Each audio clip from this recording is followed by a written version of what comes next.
Huwag niyo talagang babaliwalain yung lagnat, mga mi, at talagang sundin nyo yung mother's instinct ninyo. Hello mga mare! So ayun, gusto ko lang talagang i-share. Ewan ko kung tama bang i-share, pero as a first time mom kasi, gusto ko lang i-share.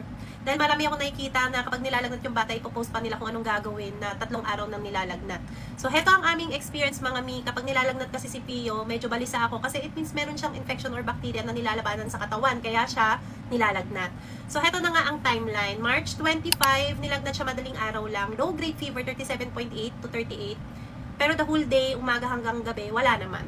March 26, nilagnat na siya ng umaga. Umaga hanggang gabi na yon, iinom, mawawala, iinom, mawawala. Pero sobrang active niya, kumakain ng madami. Pero napansin namin na medyo inuubo na siya na parang tahol ng aso.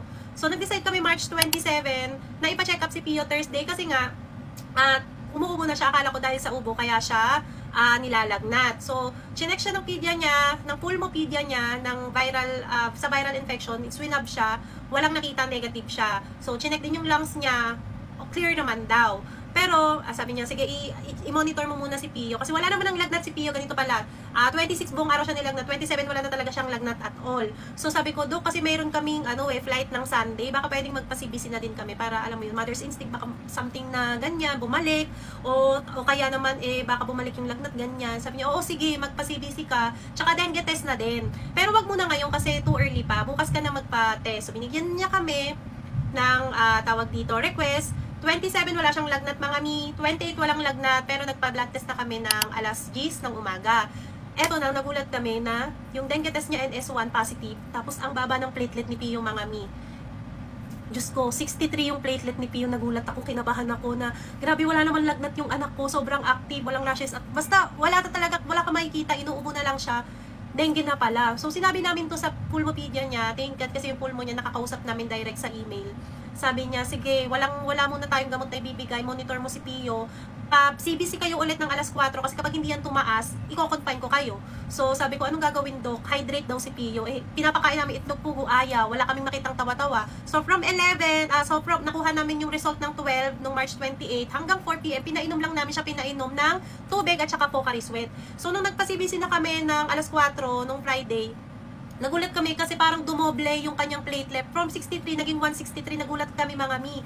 So sabi ko, ano ba? Parang ang gulo-gulo ng utak ko. Ganun ba talaga pag dengue? Mataas bigla o ano? Kasi wala pang 1 week yung ni Pio Hindi naman siya nilagnat ng ilang araw.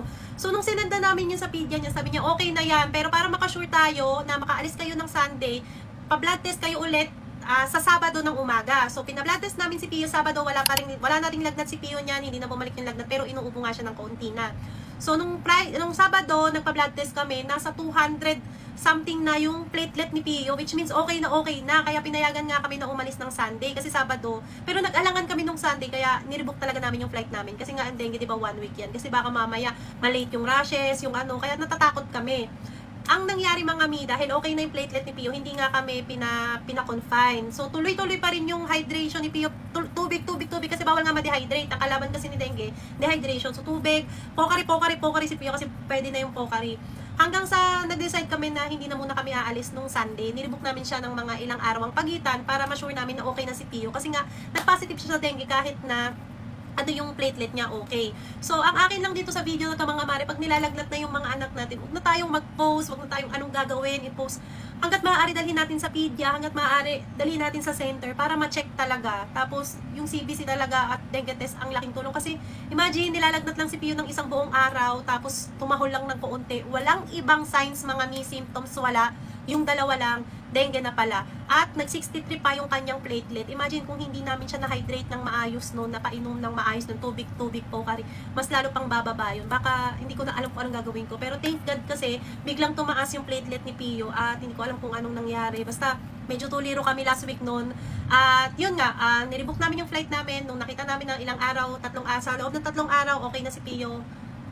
Na-rebook na yung flight namin. At sa buong flight namin na 10 days, wala talagang nangyari kay Pio. Kaya thank God kasi okay na okay si Pio. Lagi ko talagang pinagpe-pray talaga yan gabi-gabi na good health talaga sa anak. Kasi pag anak talaga mga mi, ang pinag-uusapan na nagkasakit, pati tayo may sakit, yung utak natin lumulutang, tama, di ba? Parang tayo na lang, wag na yung anak natin kasi hindi tayo din makakilos. Pero wala tayong choice kasi kailangan tatagan natin yung loob natin na kahit hindi severe yung dengue ni Pio, ayoko naman na ayoko na yung mga ano, basta nagkaroon ako ng trauma sa lamok talaga.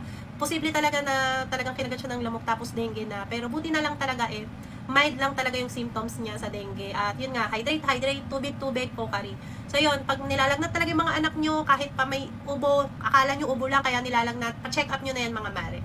So, ayun lang, sa mga first time ma'am dyan, ako 4 years old na si Pio, pero kinakabahan pa rin ako tuwing nagkakasakit siya.